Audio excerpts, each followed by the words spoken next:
So where do you see the market going in 2022? You think that it's going to become more of a buyer's market over time here, and we're going to see some stabilization in values, or? Yeah, I think we have a long time to go, because if you look at the inventory, right now we're putting out into the market about, say about 1,000 homes a month going into the market, active listings, but 1,200 sell. So we're still in a negative inventory coming in. In a stable market, you're looking at 6 months of inventory for a stable market. Sure. We are in 1 month of inventory. So we have a long ways to go before we get to any kind of a stabilized level.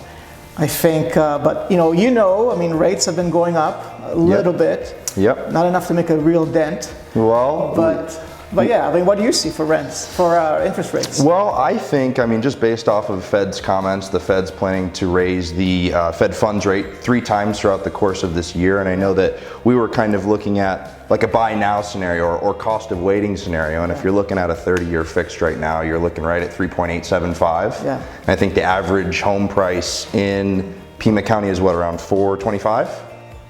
So if you are putting 20% down at that 3.875% rate, your principal and interest payment is going to be a little bit less than $1,600 every month. And I think that we're going to see rates stabilize closer to 4.5% throughout the course of this year. I mean, we've been seeing a pretty rapid increase in rates since the beginning of the year to date. And let's just say that rates go to 4.5% for that same scenario of someone looking at a $425,000 house. Principal and interest on that 4.5% interest rate, they're looking at about $1,720. So just if they wait 6 months, their payment's going to go up, a little less than $130 every single month for that same exact house.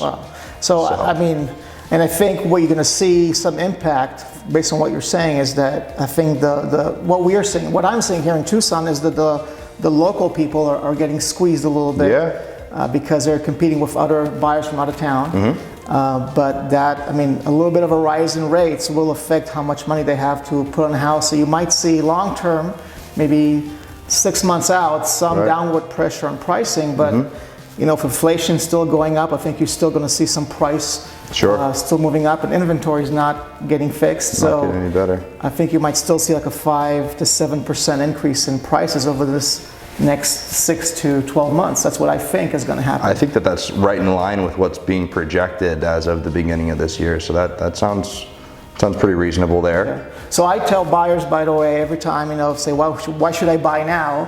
And my belief is that if you're looking for a long-term play, not like a 5-year and then an itch to move, but if you're looking at 10, 15, 20 years to stay in a property, you cannot lose by getting a loan today at these rates. Of course not. It's going to pay itself off. A house will pay itself just by buying it now. Of course. But so that's what I'm seeing, and that's what I'm telling myself. Is if you're going to be there for a while, no-brainer.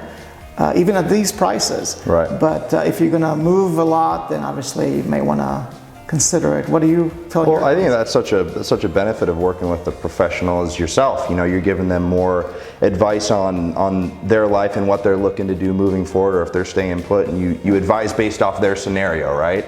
So no, I'm in the same mindset. I mean, for us, I think I run through that same scenario that we just kind of went through, the cost of waiting with rising interest rates. And if prices continue to go up, I mean, that's a lot bigger of a number there in terms of higher monthly payment. So no, I think if the right opportunity comes to you and it feels right and you like it, pounce. I've got a couple clients who have said, no, Brogan, I'm going to wait until the real estate bubble bursts. And I just don't, and I've done other videos on that, I just don't think that it's going to play out how a lot of people think it is. It's not going to be falling off a cliff like it was in 2007, 2008, and now all these deals are going to become available. I mean, the active or the inventory in 2008, I think that there was like 3,700 homes for sale in 2008, and this was December's numbers. And I think that we were 970,000 in the whole month of December in the whole U.S. So I mean, that just goes to show it's not the same environment as it was back then. And every market, of course, is very unique. I mean, we're in a very strong market here in Tucson, but I think California will get hit harder as rates go up, and they're already kind of maxed out. Basically. Of course. So interesting. We'll see more Californians move to Arizona like we've been seeing. I mean, all along the West Coast, we've had a lot of people relocate. So, Yeah. no, it's been interesting. It's been an interesting year for sure.